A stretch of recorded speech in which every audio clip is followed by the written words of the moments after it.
Hello दोस्तों, तो हम लोगों ने जो है टेस्ट नंबर 1 का जो है 25 क्वेश्चन कर लिया था। अभी 26 क्वेश्चन से स्टार्ट करेंगे, जिसमें हमने टेस्ट 2 और टेस्ट 3 और 4 5 कंप्लीट कर लिए हैं। अभी हम क्वेश्चन नंबर 26 से स्टार्ट करेंगे इसका। पहला क्वेश्चन है, उपरोक्त में से कितनों की लेखा परीक्षा पूर्णतः एवं प्रत्यक्षतः भारत के नियंत्रक और महालेखा परीक्षक द्वारा की जाती है? तो क्या भारतीय रिजर्व बैंक का जो लेखा परीक्षण है वो भारतीय रिजर्व बैंक इसके कैग के द्वारा की जाती है? नहीं, तो पहला गलत हो जाएगा। दूसरा भी आपका गलत हो जाएगा, भारतीय खाद्य निगम का भी लेखा परीक्षण नहीं करता है, और भारतीय स्टेट बैंक का भी नहीं करता है, और भारतीय जीवन बीमा निगम का भी नहीं करता है। तो कैग इन चारों में से किसी का भी लेखा परीक्षण नहीं करता है, तो इसलिए इसमें कोई नहीं ऑप्शन सही हो जाएगा, चारों में से कोई नहीं। 27 नंबर क्वेश्चन है कि निम्नलिखित घटनाओं पर विचार कीजिए। गोवा को पूर्ण राज्य का दर्जा प्राप्त होना।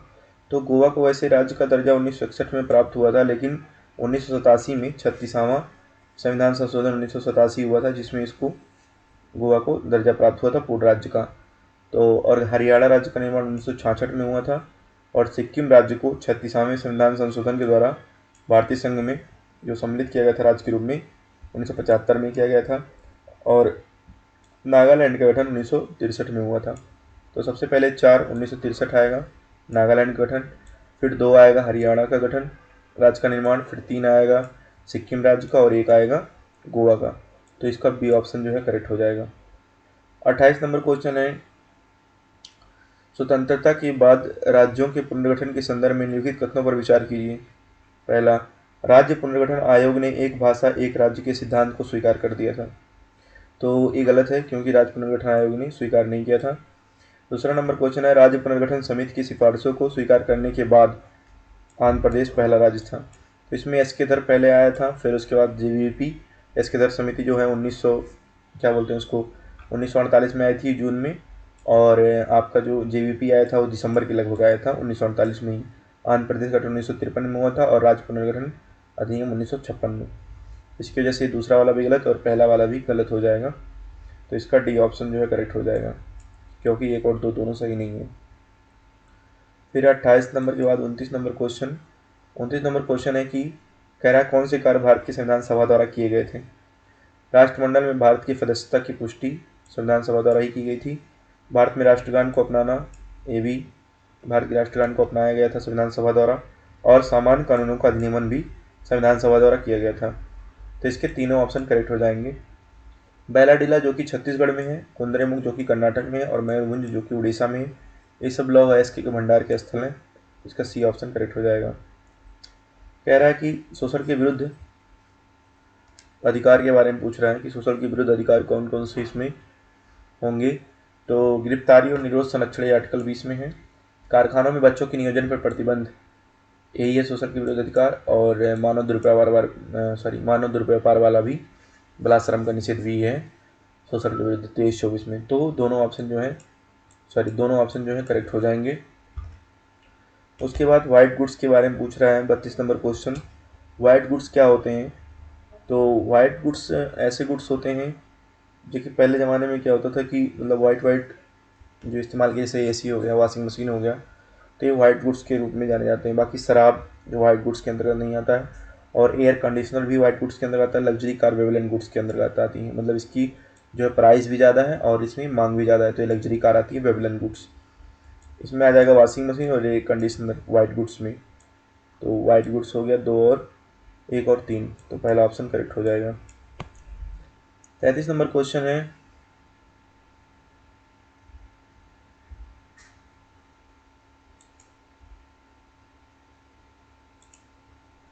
राज्यों के पुनर्गठन के संदर्भ में पूछ रहा है।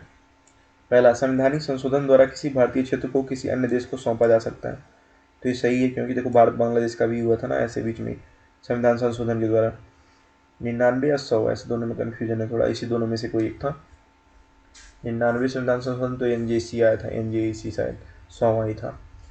बाकी भारत और अन्य देश के बीच सीमा विवाद का समाधान करने के लिए संवैधानिक संशोधन की आवश्यकता होती है, गलत है। सीमा विवाद के लिए कोई संवैधानिक संशोधन की आवश्यकता नहीं होती। कह रहा है कौन सा सही नहीं है? दूसरा सही नहीं है। 34 नंबर क्वेश्चन रिट क्षेत्राधिकार के बारे में पूछ रहा है। कह रहा है बंदी प्रत्यक्षीकरण की रिट को निजी व्यक्तियों के विरुद्ध जारी नहीं किया सकता। बाकी जारी किया जा सकता है, तो ये गलत हो जाएगा। प्रतिषेध किरीट केवल शब्द पकड़िए, ऐसे भी गलत हो जाएगा। बाकी न्यायिक नहीं, अर्धन्यायिक दोनों की वजह से होता है, दोनों के लिए विरुद्ध उपलब्ध है, तो दूसरा भी गलत हो जाएगा। बाकी अधिकार परीक्षा किरीट की मांग गैर पीड़ित द्वारा भी की जा सकती है, तो ये सही है,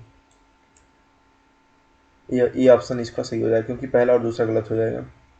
35 नंबर क्वेश्चन है कि भारतीय संविधान की संघीय विशेषताओं के बारे में पूछ रहा है। संघीय विशेषता जिसमें राज्य और केंद्र दोनों का महत्व होता है। एकल नागरिकता में केवल संघ सर्वोपरि है, केंद्र सर्वोपरि है, इसलिए संघीय व्यवस्था नहीं है। संघीय माने केंद्र और राज्य दोनों को शक्ति मिले, लिखित में दोनों को मिली हुई है, लेकिन संविधान में एकीकृत न्यायपालिका में केवल केंद्र ज़्यादा है। संविधान की कठोरता रहेगी तो केंद्र जो है अपनी शक्तियाँ राज्य से ज़्यादा नहीं ले पाएगा, इसलिए संविधान कठोर बनाया गया, तो ये भी सही है। तो 1 और 2 दोनों सही है, मतलब 1 और 3, 2 और 4 सही है और 1 3 गलत है, तो इसलिए इसका ऑप्शन जो हो जाएगा आपका केवल 2 ऑप्शन सही हो जाएगा।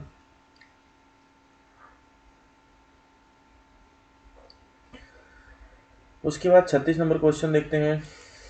भारतीय नागरिक के बारे में पूछ रहा है। क्या युद्ध के दौरान किसी अन्य विदेशी राष्ट्र की नागरिकता प्राप्त कर ले तो उसकी नागरिकता खो जाएगी? गलत है, क्योंकि युद्ध के दौरान इतना समय नहीं रहता कि नागरिकता पे ध्यान दिया जाए, क्योंकि युद्ध पे ही ध्यान दिया जाता है उस समय ना। फिर है युद्ध के दौरान दुश्मन राष्ट्र के साथ अवैध रूप से व्यापार संचार करे अगर कोई, जो दुश्मन जिससे लड़ाई हो रही है उसी से अगर करोगे तो नागरिकता खत्म कर देगा वो तुरंत, दूसरा सही है। देशी कर द्वारा नागरिकता प्राप्त करने के 5 वर्ष के दौरान नागरिक को किसी देश में 2 वर्ष की कैद हुई हो तो भी खत्म हो जाए नागरिकता, तो 1 और 2 दोनों नागरिकता खोने का वो है। संविधान सभा द्वारा अपनाई गई संविधान प्रस्तावना, देखो प्रस्तावना में कह रहा है कि संविधान सभा द्वारा जो अपनाई गई, मतलब कि संविधान संशोधन के पहले, क्योंकि 1976 में हुआ था, 76 में, तो उससे पहले क्या समाजवादी, उसके बाद जोड़ा गया था पंथनिरपेक्ष, उसके बाद जोड़ा गया था अखंडता, उसके बाद जोड़ी गई थी, तो बचा क्या 2 बचा, 2 और 4 लोकतांत्रिक और संपूर्ण प्रभु संपन्न, तो ये दोनों थे उस समय, दूसरा ऑप्शन करेक्ट हो जाएगा। 38 नंबर बबल बेबी सिंड्रोम के बारे में पूछ रहा है। कह रहा है क्या ये हृदय रोग है? गलत, ये कोविड-19 से प्रभावित शिशुओं और बच्चों में देखा जाता है, गलत है। कह रहा है एकमात्र उपचार हृदय प्रत्यारोपण है, भाई स्टेम सेल के द्वारा, बोन मैरो के द्वारा इसका इलाज हो सकता है, तो ये गलत है, दूसरा भी गलत, पहला भी गलत, दोनों गलत हो जाएंगे। 39 नंबर क्वेश्चन है। संविधान में प्रदत्त धर्म की स्वतंत्रता, इसमें किसी भी धर्म को पालन न करने की स्वतंत्रता शामिल है, सही है। आपका मन करे पालन करिए, नहीं ना करिए, नास्तिक बन जाइए। यह सभी प्रकार के धर्म परिवर्तन पर रोक लगाता है, गलत है, सभी प्रकार का नहीं, बस जो लोभ लालच के द्वारा हुआ है उस पर रोक लगाता है।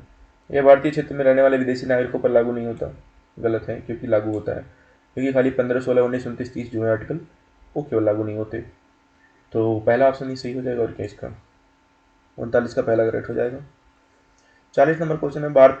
भारत के संविधान के अंतर्गत मूल कर्तव्यों की सूची में निम्नलिखित में से क्या जोड़ा गया? वही 6 से 14 वर्ष का शिक्षा, तो सबको आता होगा। 41 नंबर क्वेश्चन कह रहा है समता, स्वतंत्रता और न्याय प्राप्त करने की प्रस्तावना के उद्देश्य को प्रभावी कौन बनाता है? मूल अधिकार बनाता है। 41 नंबर क्वेश्चन। फिर 42 नंबर क्वेश्चन कह रहा है यूरिया गोल्ड के बारे में। यूरिया गोल्ड एक सल्फर कोटेड यूरिया है, सही है। सल्फर की कोटिंग जब हो जाती है तो नाइट्रोजन क्या तीव्र गति से निकलता है, अरे जब कोटिंग हो जाएगी तो धीरे धीरे नाइट्रोजन निकलेगा, जिससे उसकी दक्षता बढ़ जाएगी। यहाँ तीव्र गति से नहीं बल्कि धीमी गति से होगा, तो पहला ऑप्शन ही करेक्ट हो जाएगा। भारत की वित्तीय सूचना इकाई जो कि 2004 में बनी थी, इसके बारे में क्या कह रहा है कि यह एक केंद्रीय राष्ट्रीय एजेंसी है, करेक्ट है, केंद्रीय राष्ट्रीय एजेंसी है, जिस पर संदिग्ध वित्तीय लेन देन से संबंधित जानकारी प्राप्त करने और उस जानकारी को प्रोसेसिंग, विश्लेषण और प्रसार करने की जिम्मेदारी है, तो ये वाला करेक्ट हो जाएगा। बाकी दूसरा कह रहा है कि यह अपनी रिपोर्ट सीधे वित्त मंत्रालय की अध्यक्षता वाली आर्थिक सूचना परिषद को देता है, तो ये भी सही है, दोनों करेक्ट हो जाएंगे इसके आंसर, तो 1 और 2 दोनों ऑप्शन करेक्ट हो जाएंगे। 44 नंबर क्वेश्चन भारतीय निर्वाचन आयोग के बारे में पूछ रहा है। कह रहा है भारतीय निर्वाचन आयोग के स्वतंत्र व निष्पक्ष रूप से कार्य करने के लिए भारत के संविधान में निम्नलिखित प्रावधानों में से कौन से शामिल हैं? पहला, संविधान द्वारा निर्वाचन आयुक्तों की सेवानिवृत्ति के बाद सरकार में अन्य नियुक्तियों को प्रतिबंधित किया गया है, गलत है, प्रतिबंधित नहीं किया गया है। दूसरा है मुख्य निर्वाचन आयुक्त को उच्चतम न्यायालय के न्यायाधीश के समान और उन्हीं आधारों पर ही हटाया जा सकता है, ये सही है। तीसरा है संविधान में निर्वाचन आयोगों के सदस्यों की पदावधि का उल्लेख किया गया है, ये भी गलत है, तो केवल 2 ऑप्शन सही है 44 का। बाकी 45 नंबर क्वेश्चन है विश्व आर्थिक स्थिति एवं परिदृश्य रिपोर्ट किसके द्वारा प्रकाशित की जाती है? तो जो विश्व आर्थिक स्थिति और परिदृश्य रिपोर्ट है वो संयुक्त राष्ट्र आर्थिक और सामाजिक मामलों के विभाग के द्वारा प्रकाशित की जाती है। तो ये सेकंड आंसर सही हो जाएगा। 46 नंबर क्वेश्चन है, स्वतंत्रता के बाद राज्य पुनर्गठन की प्रक्रिया में निम्नलिखित में से सबसे पहले क्या गठित हुआ? तो एस के दर सबसे पहले गठित हुआ था, फिर जीवीपी आया था, फिर आंध्र प्रदेश का गठन हुआ था, फिर राज्य पुनर्गठन अधिनियम। तो एस के दर सबसे पहले हो जाएगा ए वाला। 47 नंबर क्वेश्चन है, भारतीय राज्य व्यवस्था के संदर्भ में निम्नलिखित कथनों पर विचार कीजिए। किसी व्यक्ति के पक्ष में विशिष्ट विशेषाधिकारियों की अनुपस्थिति 14 के तहत पूछा है, कौन कौन सा सही होगा? विधि के समक्ष समता और विधियों के समान संरक्षण, व्यक्तियों के युक्तियुक्त वर्गीकरण ए भी है, और समान परिस्थितियों के अंतर्गत समान व्यवहार। युक्तियुक्त वर्गीकरण में होता है गरीब अमीर। समानता क्या है? अगर एक आदमी, जैसे यहाँ पे दीवार लगा दिया जाए, अब कोई आदमी छोटा है और कोई आदमी थोड़ा बड़ा है, लंबा है, और कोई आदमी और छोटा है, तो और इधर दीवार है, अब दीवार को पार करके उधर क्रिकेट देखना है हमको, तो ये तीनों को ऐसा बेस दे दिया जाए जिससे तीनों का सर इस दीवार के थोड़ा थोड़ा ऊपर हो जाए। जैसे जो लंबा है उसको छोटा स्टूल, जो उससे लंबा उसको बड़ा स्टूल। तो ये विधियों का समान संरक्षण होता है, इसको कहते हैं समान संरक्षण। मतलब जैसा व्यक्ति रहेगा उसके हिसाब से उसको देंगे। तो युक्ति वर्गीकरण भी सही है। 47 का बी और सी तीनों सही है, मैंने ए बी सी 1 2 3 तीनों सही है, तो सी ऑप्शन करेक्ट हो जाएगा। 48 नंबर क्वेश्चन है, भारत की महान्यायवादी के बारे में आर्टिकल 76 है। कह रहा भारत की किसी भी न्यायालय में सुनवाई का अधिकार रखता है, करेक्ट है। उसे निजी विधिक प्रैक्टिस करने से रोका जा सकता है, नहीं रोक सकते, ये गलत है, क्योंकि उस निजी कर सकता है प्रैक्टिस, वो सरकार के विरुद्ध ना करे, क्योंकि वो सरकार का ही तो है। बाकी संसद के दोनों सदनों में बोलने का अधिकार तो है, लेकिन मतदान करने का अधिकार नहीं है, क्योंकि संसद का सदस्य नहीं है, तो दूसरा गलत। संसद सदस्य के समान सभी भत्तों को प्राप्त करता है, ये भी सही है। तो 1 और 3 जो है, 1 और 4 सही है, बी वाला। 49 नंबर क्वेश्चन है, राष्ट्रपति आंतरिक गड़बड़ी के आधार पर राष्ट्रीय आपातकाल की घोषणा कर सकता है। पहले कर सकता था, लेकिन बाद में इसको सशस्त्र विद्रोह कर दिया गया, तो पहला जो है गलत हो जाएगा। राष्ट्रपति राष्ट्रीय आपातकाल की घोषणा केवल मंत्रिमंडल की लिखित अनुशंसा प्राप्त होने पर ही कर सकता है। पहले ये नहीं था, मतलब पहले तो ऐसे ही था कि कर देता था, लेकिन अभी मंत्रिमंडल की लिखित अनुशंसा अनिवार्य कर दी गई है संविधान संशोधन करके, तो ये वाला सही हो जाएगा। बाकी जो है थर्ड वाला क्वेश्चन, दूसरा सही है, थर्ड है, आपातकाल की दूसरा 2 माह, पहले 2 माह था, लेकिन बाद में इसको 1 माह कर दिया गया, तो ये भी गलत हो जाएगा। राष्ट्रीय आपातकाल की समाप्ति पर लोकसभा का कोई नियंत्रण नहीं है, पहले नियंत्रण नहीं था, लेकिन अब नियंत्रण है, तो केवल एक ऑप्शन सही हो जाएंगे 49 के। 50 नंबर कह रहा है, मूल अधिकारों के उदाहरण नहीं है। किसान अपना खेत बेचकर व्यवसाय शुरू कर सकता है, सही है, मूल अधिकार में है। कहीं भी जाकर रह सकता है, दूसरा भी सही है। तीसरा, माता पिता को मतलब व्यक्ति अपने माता पिता की विरासत में संपत्ति प्राप्त होती है, गलत है। कि संपत्ति अधिकार पहले मूल अधिकार था, अब नहीं, क्योंकि 31 में चला गया, आर्टिकल 31 में, सॉरी आर्टिकल 31 में था, जो कि 300 के काम में चला गया। और डी है, एक किसी भी धर्म को मान्य स्वीकार कर देता है, ये भी सही है, मूल अधिकार है। अब देखो मूल अधिकार कहाँ से लिया गया है, तो यूएसए से लिया गया, तो फ्रांस से लिखा है, गलत है। आयरलैंड से लिया गया, ये सही है, डीपीएसपी। केंद्र की अवशिष्ट शक्तियाँ कनाडा से ली गई, ये भी सही है। संसदीय स्वरूप ब्रिटेन से लिया गया, तो ये गलत है, तो केवल 2 सही है इसके। 51 का 52 नंबर क्वेश्चन है, एसएचआरसी के बारे में, स्टेट ह्यूमन राइट्स कमीशन के बारे में पूछा है, राज्य मानवाधिकार आयोग के बारे में। राज्य मानवाधिकार आयोग को सिविल न्यायालय की सभी शक्तियाँ प्राप्त हैं और इसकी कार्रवाइयाँ न्यायिक प्रकृति की होती हैं, करेक्ट है। केवल राज्य सूची में उल्लिखित विषयों पर क्या ये उल्लंघन की तज करता है, नहीं, ये समवर्ती और राज्य दोनों, तो दूसरा गलत हो जाएगा। तीसरा, एसएचआरसी के अध्यक्ष और सदस्य पुनर्नियुक्ति के पात्र नहीं होते, बल्कि पात्र होते हैं, तो केवल एक ऑप्शन सही हो जाएगा। 53 नंबर क्वेश्चन है, संविधान के मूल ढांचे के बारे में पूछ रहा है। यह संविधान में संशोधन करने की संसद की शक्ति अधिकार को सीमित करता है, सही है। यदि कोई संशोधन संविधान के मूल ढांचे को उल्लंघन करता है, तो इस संबंध में निर्णय लेने का अधिकार अंतिम अधिकार न्यायपालिका के पास है, करेक्ट। संविधान के लागू होने के बाद सभी नहीं है, जबकि जो कि 24 अप्रैल 1973 के बाद केशवानंद भारती के मामले के बाद जो भी है उनका ही संशोधन पर लागू होता है मूल ढांचा वाला सिद्धांत, केवल 1 2 सही हो जाएगा। 54 नंबर क्वेश्चन है, निम्नलिखित में से कौन वित्त आयोग के सदस्यों की योग्यता और चयन के मानदंडों पर निर्धारण करता है?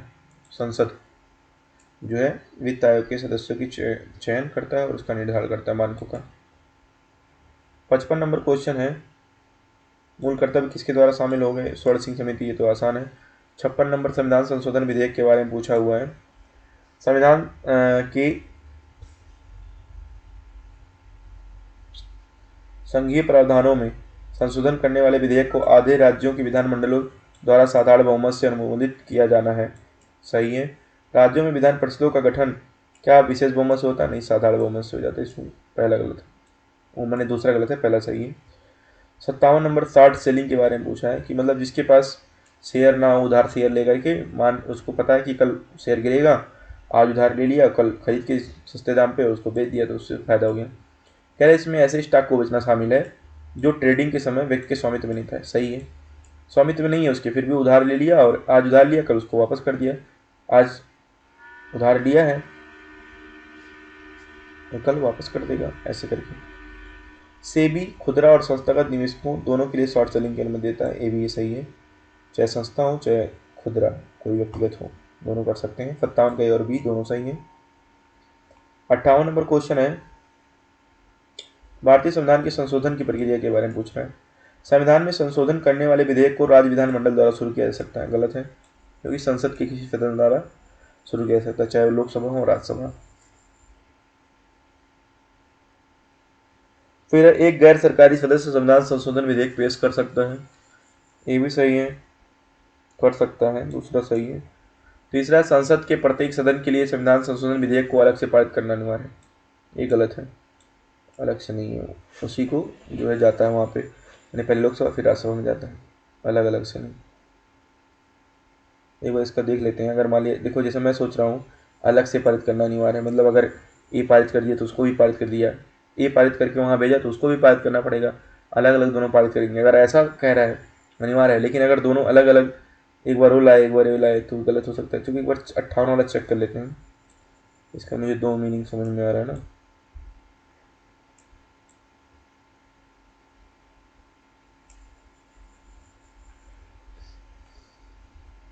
अट्ठावन का बी कह रहा कि दूसरा सही है, पहला सही नहीं है, और तीसरा के बारे में, तीसरा नहीं है।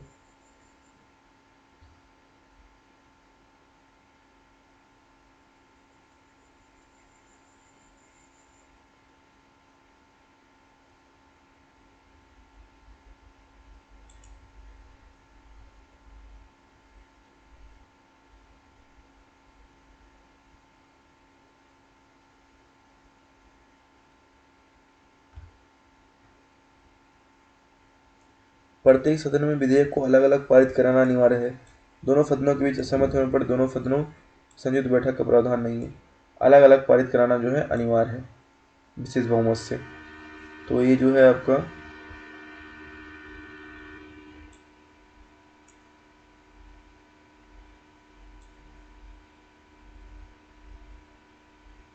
इसका मीनिंग जो था थोड़ा सा चेंज लग रहा था मुझे। चलो अच्छा हुआ देख लिया, इसमें कन्फ्यूजन जो था वो दूर हो गया। अब देखो इसमें कह रहा है कि संसद के प्रत्येक सदन के लिए संविधान संशोधन विधेयक को अलग से पारित कराना अनिवार्य है। ये सही है तब, क्योंकि पारित कराना अनिवार्य है। और हम मुझे लग रहा था कि ये जो है कह रहा है कि अलग अलग से, मतलब ऐसा, मतलब दोनों अलग अलग बार लेके आएंगे, एक बार ये लेके आएगा एक बार वो लेके आएगा। बट अगर पारित कराने की बात है तो एक जगह से पारित होकर दूसरी जगह जाएगा, ये तो दोनों जगह से पारित कराना अनिवार्य है। तो ये सही होगा, ये वाला भी सही हो जाएगा ना इसकी वजह से। तो 2 और 3 दोनों सही हो जाएगा, तो इसकी वजह से दूसरा ऑप्शन करेक्ट हो जाएगा 58 का। 59 नंबर क्वेश्चन है direct to mobile. Direct to mobile का भी क्या सिस्टम है कि अभी मेरा इंटरनेट के चलता नहीं है कोई भी कंटेंट, तो अभी टीवी कंटेंट जो है सीधे मोबाइल पर इंटरनेट कनेक्टेड की आवश्यकता के बिना ही ये होगा। तो ये सही है डायरेक्ट टू मोबाइल। और 2G 4G नहीं, बल्कि 5G के बारे में, ये 5G से शुरू होगा और सभी प्रकार के मोबाइल नेटवर्क पीढ़ियों के अनुरूप है। गलत है, क्योंकि 5G है, तो पहला सही है। फिर ये 59 नंबर क्वेश्चन। फिर 60 नंबर क्वेश्चन देखते हैं। 60 नंबर क्वेश्चन है आपका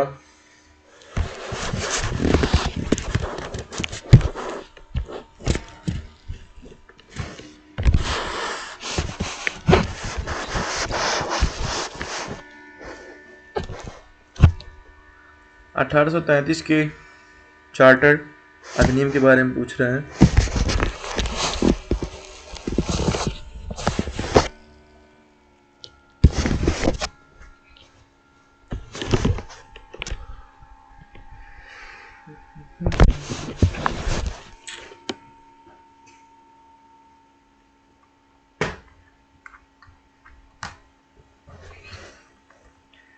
1833 के चार्टर्ड अधिनियम के संदर्भ में कथनों पर विचार कीजिए।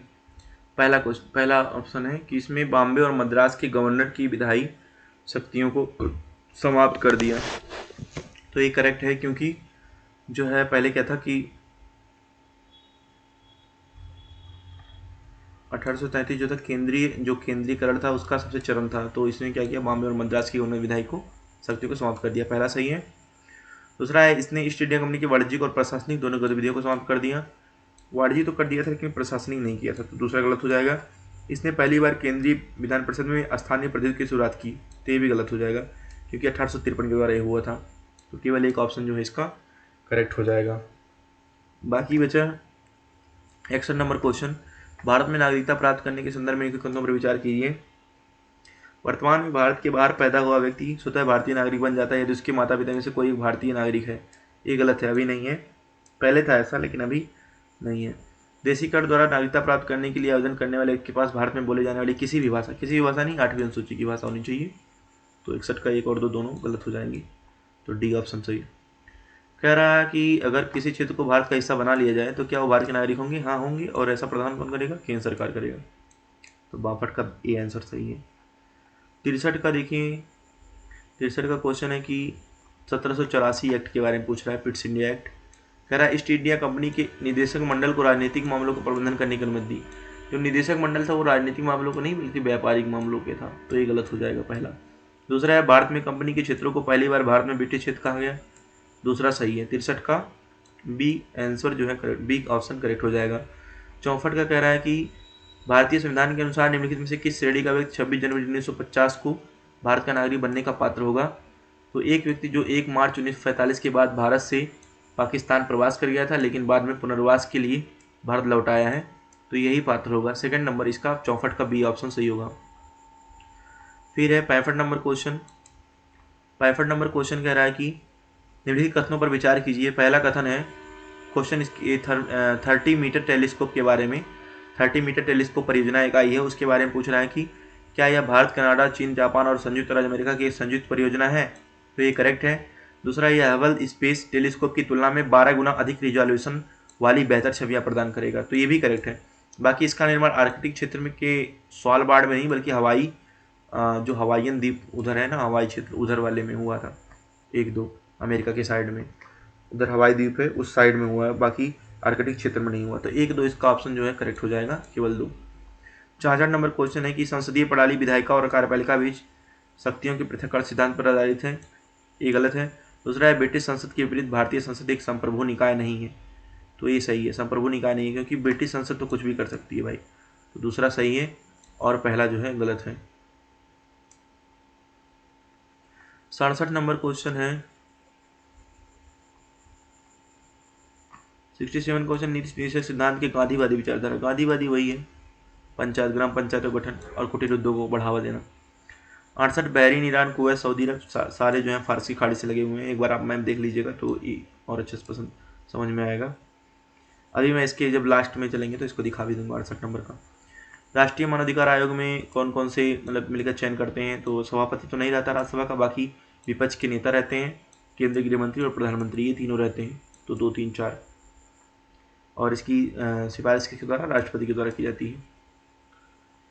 फिर है ये 69 नंबर क्वेश्चन, इसके बाद 70 number question direct last question है 70 नंबर, इसके बाद 30 क्वेश्चन बाद में करेंगे हम लोग। हाल ही में भारत के प्रधानमंत्री ने महाराष्ट्र के नासिक में स्थित कालाराम मंदिर के दर्शन किए। इस संदर्भ में निम्नलिखित कथनों पर विचार कीजिए। यह मंदिर गोदावरी नदी के तट पर स्थित है, तो ये ऑप्शन जो है करेक्ट हो जाएगा। यह मंदिर श्री कृष्ण के भाई बलराम का है? नहीं, ये काला राम का है, मतलब राम जी काले वाला, मतलब जो राम जी काले रूप से हैं उनका काला रूप का यहाँ मंदिर बनाया गया है, तो पहला वाला सही है, दूसरा वाला गलत हो जाएगा। तो ये 70 का, हाँ अभी आपको बताया था 69 नंबर क्वेश्चन का मैं वो मैप दिखाऊंगा, तो एक बार मैप देख लेते हैं हम लोग।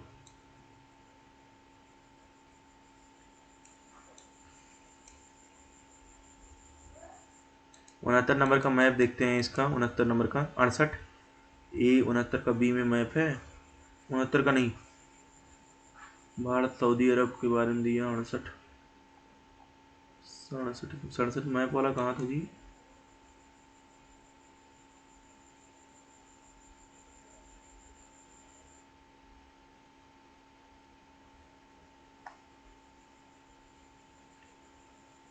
तो गांधीवादी आ गया 68 नंबर।